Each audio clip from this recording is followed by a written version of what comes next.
బాగుంది, వెళ్ళి ట్రైల్ చూసుకో.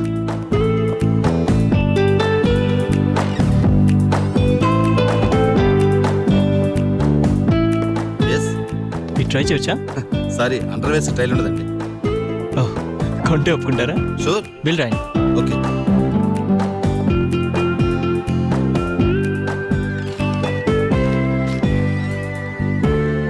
తీసుకో.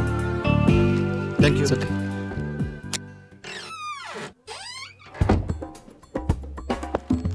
మాధవి, కంగారు పడుకు. నేను ప్రకాష్ని. మొన్న నేను అడిగిన దానికి ఆలోచించి సమాధానం చెప్తా అన్నావు. నువ్వు మాటల్లో చెప్పడానికి సిగ్గుపడుతున్నావు నాకు తెలుసు, అందుకే చేత్తో చెప్పు. ఎస్ అయితే ఒకసారి నాక్ చేయి, నో అయితే 2 సార్లు నాక్ చేయి. I'm waiting. అన్నిసార్లు కొట్టక్కర్లేదు.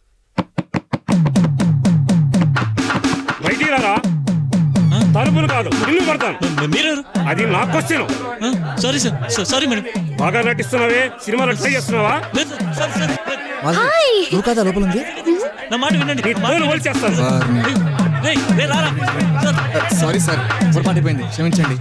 సారీ అండి, మీ మిస్సెస్ జరిగిన దానికి నేను ఫీల్ అవుతున్నాను. నా పిల్లల గురించి ఫీల్ అవటానికి నువ్వెవడిరా? ఏంటి సినిమా చూసినట్టు చూస్తున్నావు? పదా. So sad. Dear boys, girls and rowdies, ఇప్పుడు నేను మీకు పాఠాలు చెప్పడానికి రాలేదు. నీకు వస్తాయిగా మా చెప్పడానికి. ఈ రోజు నేను మీకు కొన్ని యథార్థ సంఘటనలు చెప్పబోతున్నాను. దీంట్లో ఏదీ కల్పితం కాదు.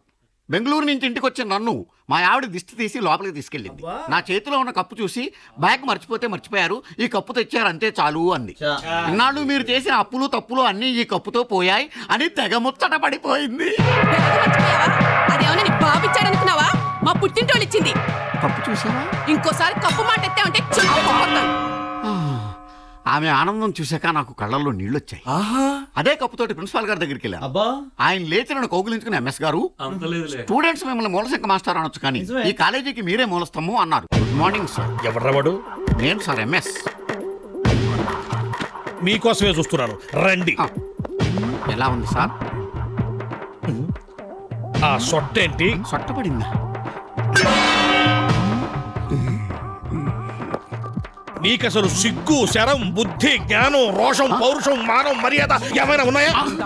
25 మంది స్టూడెంట్స్, పెద్ద బస్సు, 50,000 ఖర్చు, తెచ్చినేమో ఈ బోడి కప్పు, దీనికి ఒక సొట్ట. దీని నిండా నీళ్లు పోసుకుని అందులో దూకి తావు. అలా విపరీతంగా పోయారు. న్యాచురల్ గా పొగడతారంటే నాకు గిట్టవు, మీకు తెలుసు కదా. అందుకే టాపిక్ డైవర్ట్ చేసి ఫేర్వెల్ ఫంక్షన్ గురించి అడిగాను. ఖర్చులకు 1,00,000 దాకా అవుతుందని చెప్పాను. 1,00,000? ఎందుకయ్యా నా మీద నీకు ఇంత కక్ష? సార్, ఫేర్వెల్ ఒక పైసా కూడా ఇవ్వను. డబ్బులు ఎక్కడి నుంచి తెస్తావో తెచ్చుకో, కానీ ఫేర్వెల్ సరిగ్గా జరగకపోయిందో. మీరు తొందరపడకండి సార్, సినిమా వాడు కూడా చూసి అసూయ పడేలా బ్రహ్మాండంగా చేస్తాను సార్. నేను చెయ్యకపోతే జనం నిన్ను చూసి జారి పడేలా నేను చేస్తాను. అంతలా ఆయన మనసు విప్పి కాలేజీ ట్రెజరీలో డబ్బు లేదు అని కన్నీళ్లతో చెప్తుంటే నేను తట్టుకోలేకపోయాను. ఎలా చేస్తారో మీరే చేయండి సార్ అని ఆ బరువంతా నా భుజాల మీద వేశాను. సో ఫ్రెండ్స్, ఇప్పుడు మనకు కావాల్సింది ఫండ్స్. మీరంతా తలో చేయిస్తే నా మీద కాదు, మీరంతా మీ చేతులు మీ జేబుల మీద వేసి పర్సులు తీసి విరాళాలు ఇస్తే ఫంక్షన్ గ్రాండ్గా చేసుకుందాం. కాబట్టి మీలో చందాలు ఇచ్చే వాళ్ళంతా చేతులు ఎత్తండి. చేతులు ఎత్తడానికి సిగ్గుపడుతున్నట్టున్నారు. ఓకే ఓకే ఓకే, కూర్చున్న వాళ్ళందరూ ఇస్తున్నట్లుగానే అనుకుంటున్నాను. చందాలు నేను వసూలు చేస్తాను సార్. ఎస్, నాకు తెలుసు. ఇక్కడి నుంచి నువ్వు నా డ్రామాలోనే కాదు, నా లైఫ్లోనే హీరో. బాబా డబ్బులు వసూలు చేయవా, లేకపోతే ప్రిన్సిపాల్ గారు కొడతారు, ఫీల్ అవుతారు. ఒక కండిషన్ మీద అయితే వసూలు చేస్తా. ఏంటది? మీరు మాకు ఫుల్గా కోఆపరేట్ చేస్తానంటే 24 గంటల్లో ఫండ్స్ రెడీ. నువ్వు డబ్బులు వసూలు చేయి, నేను వెనకాలనే ఉంటాను. ఓకే, రేపు పొద్దున్న 10 గంటలకు వచ్చి డబ్బులు తీసుకెళ్ళండి. రండి బాబు రండి, టమాటా 50 గుడ్డు ఉందా? టమాటా 50 గుడ్డు ఉందా? త్వరగా రండి, మళ్ళీ రాదు రండి ఛాన్స్. రండి రే రండి రండి సార్ రండి. ఏంటా ఇదిగోండి సార్. దొంగ నోట్లు కాదు కదా? మరి అదే, మీరంత ఎదవలు కాదు నాకు తెలుసు. బట్ ఒక్క రోజులో ఇంత డబ్బు నా గుండె జబ్బు లేదు కాబట్టి తట్టుకున్నాను. బట్ హౌ, ఎలా? మీరు కోఆపరేట్ చేస్తారనగానే స్టూడెంట్స్ అందరూ పందాలు వేసుకుని చందాలు ఇచ్చారు సార్. ఓహో, అలాగా. Very nice, very nice. ఇప్పుడు నేనేం చేయాలి? కళ్ళు మూసుకున్న 10 నిమిషాలు ఇక్కడ నిలబడండి సార్. నిలబడితే ఆ తర్వాత ఇంటికి స్నానం చేసేయచ్చు. నేను ఈ రోజు మార్నింగ్ స్నానం చేస్తే నెక్స్ట్ డే వరకు బాడీ మీద వాటర్ డ్రాప్ పడినాను. అది మీ ఇష్టం సార్. ముందు మీరు ఇక్కడ నిలబడండి. ఏంటి రాజకీయ నాయకులా మాట్లాడితే జనాన్ని చేయి ఊపుతున్నావు? కుర్రాలు వెయిట్ చేస్తున్నారు సార్. వాళ్ళు ఎందుకు వెయిట్ చేస్తున్నారు? మీరు ఇక్కడ నిలబడతారని. నేను ఇక్కడ నిలబడితే ఏం చేస్తారు? సస్పెన్స్ తట్టుకోలేకపోతున్నారు కదా, నిలబడండి తెలిసిపోతుంది.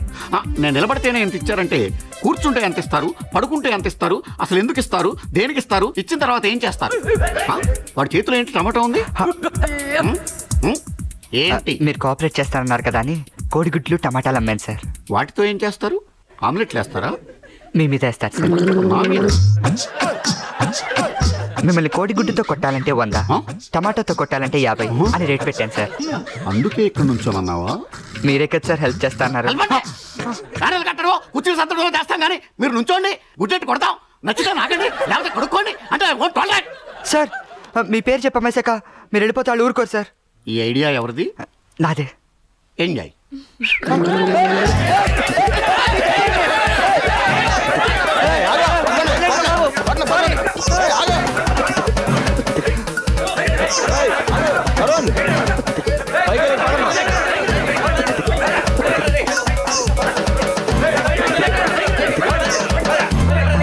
నువ్వు గుద్దకుండా పడిపోతావు. ఎవరో కొట్టడానికి వస్తున్నట్టు ఆ పరుగేంటి? నిజంగానే కొట్టడానికి వస్తున్నారు. ఎవరు? దొరికాడు. ఏయ్ ఏంట్రా గొడవ? నువ్వేంటా వెనకేసుకొస్తున్నావు? మీరంతా వాడు వెనకాల వస్తున్నారని. సిస్టర్ నువ్వు మధ్యలో రాకు. మిస్టర్ నువ్వు ఎక్కువ మాట్లాడుకో. వాడు గుడ్డు 100 అని చెప్పి అమ్మేశాడు తెలుసా?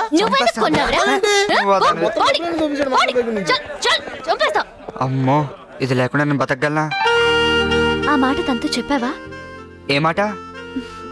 మధు లేకుండా నువ్వు బతకలేవన్న విషయం. నేనేదో జోక్గా అంటే నువ్వేంటి? తరుణ్ వాడి నుంచి పారిపోవటం తేలికే, కానీ నీ నుంచి నువ్వు పారిపోవటం చాలా కష్టం. ఏంటి ఎందుకు నవ్వుతున్నావు? మధుతో అన్ని విషయాలు మాట్లాడే నువ్వు ఈ ఒక్క విషయం ఎందుకు దాస్తున్నావో నాకు అర్థం కావట్లేదు. I pity you.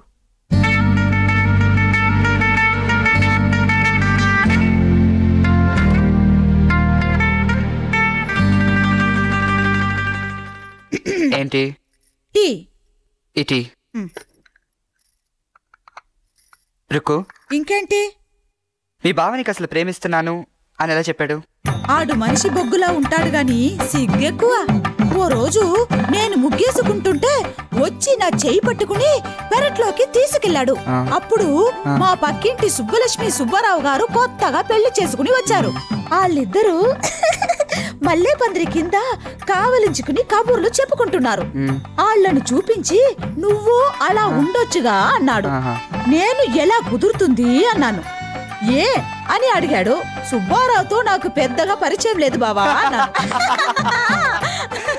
దెబ్బకి సచ్చాడు. అప్పుడు నేను వాడు చొక్కా పట్టుకుని ఒక్క మాట చెప్పాను. ఏమని? ఇష్టం ఉంటే భయపడకూడదు, భయం ఉంటే ఇష్టపడకూడదు, ఇష్టపడి భయపడితే బాధపడకూడదు అని. నేను చెప్పింది కరెక్టేనా? చాలు ఇంకెళ్ళు. ఇంకేం చదువుతావు కానీ టీ తాగి పడుకో. Good night.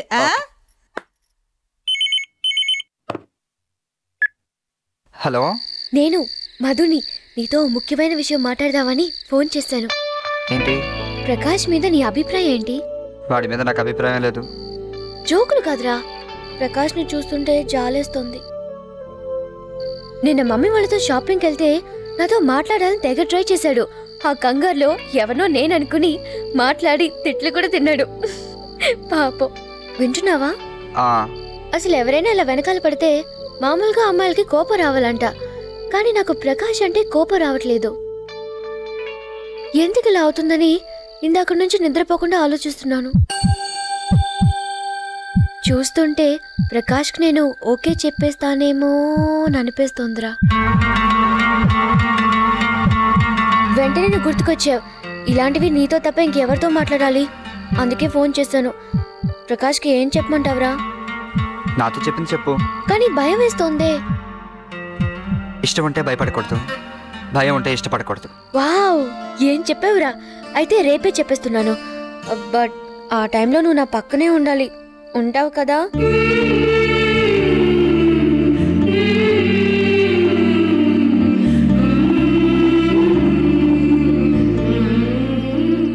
పోనీ రేపు చెప్పనా? నువ్వేం చెప్తావని ప్రకాష్ భయపడాలి కానీ నువ్వు భయపడతావేంటి? పైకి డైరింగ్ డాషింగ్ ఆడపిల్లలా ఉంటాను గానీ లోపల నేను తెలుగింటి అమ్మాయినరా. స్ట్రైట్కి వెళ్ళి నువ్వేమనుకుంటుంది చెప్పేసిరా. నీ దగ్గర కర్చీఫ్ ఉందా? ఎందుకు? చెమట్లు పడుతున్నాయి, తుడుచుకుందామని. ఎలా చెప్పాలో తెలియట్లేదు. దీనికి నెట్ ప్రాక్టీస్ ఉండవు. వెళ్ళిన వెంటనే తల దించుకుని బొట్టనేలతో నేల మీద 2-3 ముగ్గులేసి కొంచెం సిగ్గుపడుతూ చెప్పు. ఎలాగెలాగా? ఓ సిగ్గు ఆడోళ్ళకి కదా ఉండేది, పొరపాటు నీకు చెప్పాను, సారీ. ప్రకాష్ ఏ నువ్వు నా పక్కనే ఉంటావు కదా, నేను ప్రకాష్తో మాట్లాడేటప్పుడు నువ్వు నా కళ్ళ ముందే ఉండాలి. నన్ను వదిలిసిపోయావంటే చూడు. ఓకే.